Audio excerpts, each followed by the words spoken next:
गुलाब। ये 5 फूल आपके ये भारतीय पुष्प हैं जिनको बच्चे थोड़ा इजी बना लेते हैं क्योंकि वो बच्चे बचपन से ही वो चीजें सीख रहे हैं।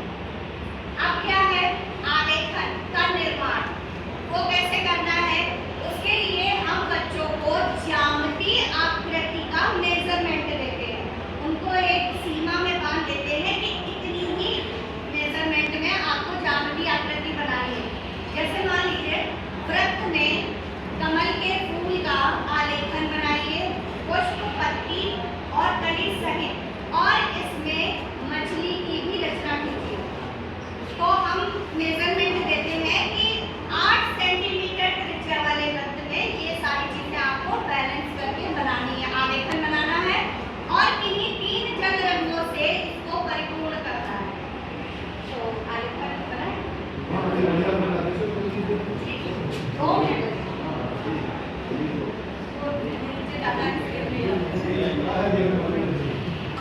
तो पहले हम वृत्त बनाते हैं। हो सकता है कि मेरे पास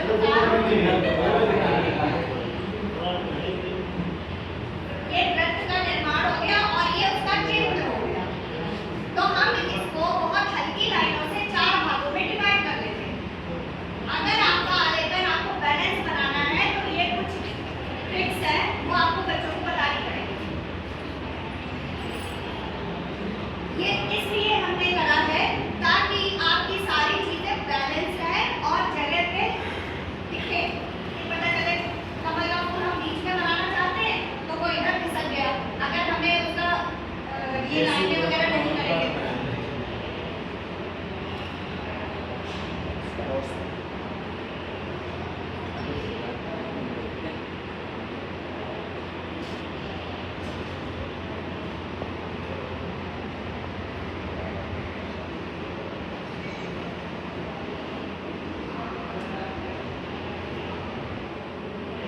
कमल के फूल में आपने देखा होगा कि आलेखन की किताबें में बहुत सारी पत्तियां होती हैं, लेकिन वो बहुत सारी पत्तियां केवल छापने के लिए है। अगर बच्चा बनाता है तो फिर उसमें वो कहते नहीं वो खिचड़ी सी पक जाएगी, वो पूरा लगी रहेगी। हमें दाल चावल रोटी सब्जी सब थाली में अलग दिखाना है, इसलिए हम इसको ज्यादा पत्तियों में डिवाइड नहीं करेंगे। कलर करने में भी आसानी रहेगी और बच्चों को समझ में भी आएगा।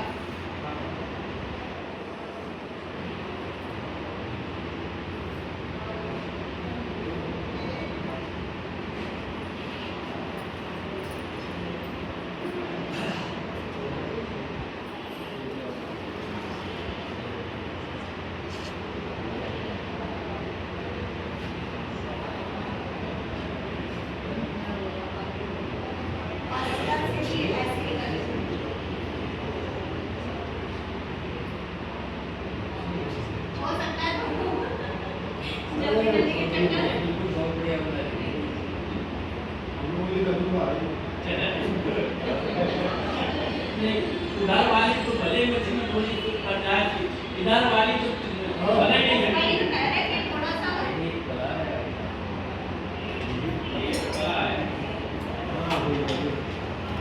अब इसमें ये कमल का पुष्प हो गया और ये मछली हो गई। अब हमें पत्ती और कली बिछानी है।